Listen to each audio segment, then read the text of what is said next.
அனைவருக்கும் வணக்கம். தெய்வீக பலன்கள் சேனல் சார்பாக தங்களை அன்புடன் வரவேற்கிறோம்.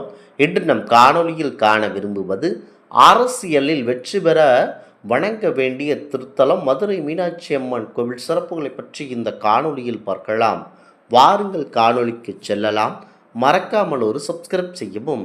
மதுரை மீனாட்சி அம்மன் கோவில் வைகை ஆற்றின் கொஞ்சும் மலையில் அந்த கரையில் அமைந்துள்ள ஒரு புகழ்பெற்ற வரலாற்று சிறப்பு மிக்க கோவிலாகும். இது பார்வதியின் அம்சமான மீனாட்சி மற்றும் சுந்தரேஸ்வரர் சிவபெருமான் ஆகியோருக்கு அர்ப்பணிக்கப்பட்ட சிறப்பான கோவிலாகும். 13ஆம் நூற்றாண்டில் கட்டப்பட்டதாக கூறப்படுகிறது. கல்கணவர் சிற்பங்கள், கோபுரங்கள் மற்றும் கலைநயமிக்க மண்டபங்களுக்கு பெயர் பெற்றது. இங்கு நடைபெறும் சித்திரை திருவிழா மிக பிரம்மாண்டம். 13ஆம் நூற்றாண்டில் கட்டப்பட்ட இந்த கோவில் திராவிட கட்டிடக்கலைக்கு ஒரு சிறப்பு மிகுந்த எடுத்துக்காட்டாகும். இந்த கோவிலில் மொத்தம் 14 கோபுரங்கள் உள்ளன. அவற்றில் தெற்கு கோபுரம் மிக உயரமானது, சுமார் 170 அடி. மூலவர்கள் மீனாட்சி அம்மன் மற்றும் சுந்தரேஸ்வரர் இருவரும் தனித்தனி சன்னதிகளில் விற்றிருக்கிறார்கள். ஆண்டுதோறும் நடைபெறும் சித்திரை திருவிழா, மீனாட்சி அம்மன் திருக்கல்யாணம் மற்றும் தேரோட்டம் ஆகியவை உலக புகழ் பெற்றவை. தினமும் பல்வேறு பூஜைகள், அபிஷேகங்கள் மற்றும் திருவிழாக்கள் நடைபெறுகின்றன. வரலாறு, அதாவது மீனாட்சி அம்மன் கோவிலில் வரலாற்று சிறப்பு மிக்க மற்றும் புராண கதைகளுடன் தொடர்புடையது. மீனாட்சி அம்மன் கோவில் கலை மற்றும் கலாச்சாரத்தின் மையமாக விளங்கி பல பக்தர்களின் ஆன்மீக தேவைகளை பூர்த்தி செய்கின்றன. குறிப்பாக வெற்றியை நாடுபவர்கள் இந்த கோவிலுக்கு கண்டிப்பாக வருவார்கள். அது எந்த விதமான வெற்றியாக இருக்கலாம், அரசியல் சார்ந்த மற்றும் குழந்தை வேறு, திருமணம் வேறு எதுவாக இருந்தாலும் அன்னை மீனாட்சி அம்மனை வழிபட்டவர்களுக்கு அனைத்தும் நல்லபடியாக நடைபெறும். எண்ணற்ற அரசியல் தேவைகளை பூர்த்தி செய்துள்ளது மீனாட்சி அம்மன். தற்போதுள்ள மீனாட்சி அம்மன் கோவில் 13ஆம் நூற்றாண்டில் கட்டப்பட்டிருக்கலாம் என்றும், அண்ணனின் பெயர் திரு காமக்கோட்டமுடைய ஆளுடைய நாச்சியார் என்று அழைக்கப்பட்டது என அந்த கோவில் இருந்த பாண்டிய மன்னர் கால கல்வெட்டுகளிலிருந்து தெரிய வந்துள்ளது. மதுரை மீனாட்சி அம்மன் கோவிலில் உள்ள கல்வெட்டுகள் அனைத்தையும் படியெடுத்து அவற்றை வாசித்து பதிப்பிக்க கோவில் நிர்வாகத்தின் சார்பில் சமீபத்தில் விடுவிக்கப்பட்டது. அதன்படி இந்த பணிகள் தொல்லியலாட்சியான அனைவரும் நடத்த செயல்படுகிறார்கள்.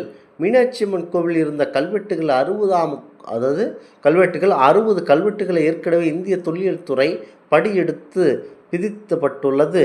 அதாவது தற்போது சி சாந்தலிங்கம் தலைமையிலான அணியினர் இதுவரை வாசிக்கப்படாத 410 கல்வெட்டுகளை கோவில் கண்டறிந்து படித்துள்ளனர்.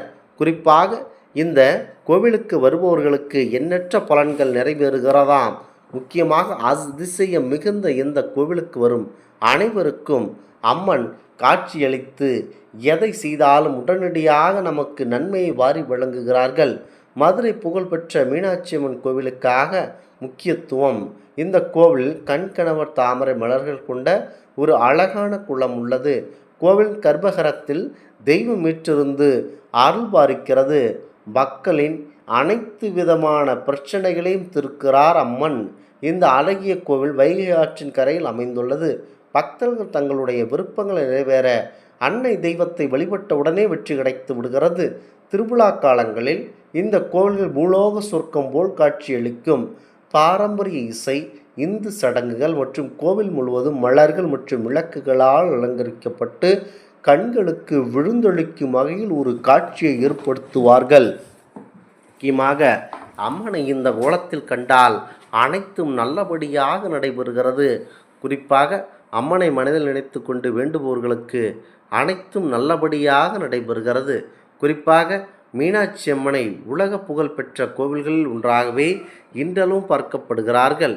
முக்கியமாக அம்மன் கோவில், அதாவது அம்மன் கோவில் என்றாலேயே அனைத்து விதமான சிறப்பு மிக்க கோவிலாக கருதப்பட்டாலும் அரசியல் பூர்த்தி, அதாவது அரசியலில் எவர் நிற்கிறாரோ அவர்களுக்கு வெற்றி தேவை என்றால் உடனடியாக மீனாட்சி அம்மனிடம் வாங்குகிறார்கள். மீனாட்சி அம்மன் சிலை மரகத கல்லால் ஆனது. மீனாட்சி சொக்கநாதரை தரிசித்தால் மோட்சம் கிடைக்கும் என நம்பிக்கை உள்ளது. இந்த தலம் பூலோக கைலாசம் என்றும் அழைக்கப்படுகிறது.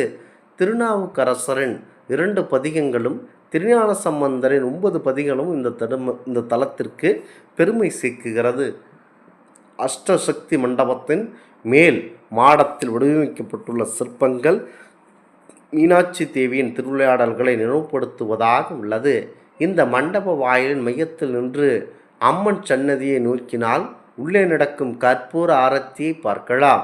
பல 100 ஆண்டுகளுக்கு முன்பு கோவிலில் உள்ள பொற்றாமரை குளத்தில் கிடைத்த ஸ்படிகலிங்க மதுரை ஆதீனத்தில் வழிபாட்டில் கண்டிப்பாக உள்ளது. கோவிலில் உள்ள கொலு மண்டபத்தில் நவராத்திரியின் போது கொலு பொம்மைகள் வைக்கப்பட்டு சிறப்பு வழிபாடுகள் நடைபெறும். கோவிலின் 2 பிரகாரத்தில் 100 கால் மண்டபம் உள்ளது. இந்த மண்டபத்தில் உயர்ந்த பீடத்தில் நடராஜர் இருக்கிறார். பக்தர்கள் மனம் குளிரும் வகையில் ஆலயம் எப்போதும் சுத்தமாக பராமரிக்கப்படுகிறது. ஊஞ்சல் மண்டபம் அருகே மேற்கூரையில் விநாயகப் பெருமான் உள்பட பல்வேறு தெய்வங்களின் உருவங்களை கண்ணை கவரும் வகையில் வரையப்பட்டுள்ளன. சுவாமி சன்னதிக்கு கருவறையில் சுந்தரேஸ்வரர் சிவலிங்க திருமேனியாக காட்சியளிக்கிறார். இது கடம்ப மரத்தடியில் தோன்றிய ஒரு சுயம்பு லிங்கமாகும். இந்த சிவலிங்கம் மேருமலை, வெள்ளியங்கிரி, திருக்கேதாரம், வாரணாசி போன்ற பகுதியில் உள்ளிட்ட சிவலிங்கங்கள் எல்லாவற்றிற்கும் முன்னதாக தோன்றியதாகும். எனவே இதற்கு மூலலிங்கம் என்ற பெயரும் உண்டு. மதுரையில் உள்ள புகழ்பெற்ற கோவில்களில் முதன்மையானது மதுரை மீனாட்சியம்மன் ஆலயமாகும். வருடம் முழுவதும் மீனாட்சியம்மனுக்கு திருவிழா காலம்தான் என்றாலும் சித்திரை திருவிழாவும் மட்டும் தனி சிறப்பு வாய்ந்தது. மீனாட்சியம்மனுக்கு ஒரு வருடத்தில் கிட்டத்தட்ட 270 நாட்கள் திருவிழாவாக நடைபெறுகின்றன. ரிஷப வாகனத்தில் இருந்தருளும் சிவபெருமானை தரிசனம் செய்வது கோடி புண்ணியம் கிடைக்குமாகும். ஆண்டு முழுவதும் வீதி உலாக்களில் மொத்தம் 16 முறை மட்டுமே சிவபெருமான் ரிஷப வாகனத்தில் எழுந்தருளுகிறார். அந்த வகையில் சித்திரை திருவிழாவின் 2ஆம் மற்றும் 12ஆம் திருநாட்களில் ரிஷப வாகனத்தில் எழுந்தருளி அருள்பாலிக்கிறார். சித்திரை திருவிழாவின் 4ஆம் நாள் சுவாமி அம்பாளுடன் வில்லாபுரம் பாக்கியவாக்காய் மண்டபத்தில் எழுந்தருளுவார். பாவக்காய் மண்டபத்தில் எழுந்தருளும் பெருமான் பக்தரின் பாவங்களை காய்ந்து போகச் செய்து நிவாரணம் அளிப்பதால் தான் இது பாவக்காய் மண்டபம் என பெயர் பெற்றது. மதுரையின் ஈசன் நிகழ்த்திய திருவிளையாடல்களான வேடர்பரி லீலை, வளையல் விற்றது, நரியை பரியாக்கியது, பிட்டுக்கு மண் சுமந்து உள்ளிட்ட திருவிளையாடல்கள் ஆவணி மூலம் திருவிழாவின் போது கொண்டாடப்படும். குறிப்பாக முன்பு திருச்சியை தலைநகராக கொண்டு ஆண்டு வந்த திருமலை நாயக்கருக்கு மண்டை சளி என்ற நோய் வந்தது. அவரை மிகவும் வருத்தியது. ஒரு நாள் அவரின் கனவில் ஒலித்த அசரீரி ஒன்று மதுரைக்கு போய் திருப்பணிகள் செய் என கூறியது. அதன்படி மதுரையில் திருப்பணி செய்தார். இதனால் அவரை பிடித்திருந்த நோய் நீங்கியது. அதன் பிறகு மதுரை தலைநகரமாக கொண்டு ஆட்சி செய்தார். திருமலை நாயக்க மன்னரின் ஆட்சியில்தான் கோவில் உருவாக்கம் பெற்றது, பொலிவு பெற்றது என அங்குள்ள ஓலை சுவடிகள் தெரிவிக்கின்றன. இந்த ஆன்மீக தகவல் உங்களுக்கு பிடித்து இருந்தால் தெய்வீக பலன்கள் சேனலை கண்டிப்பாக சப்ஸ்கிரைப் செய்து கொள்ளவும்.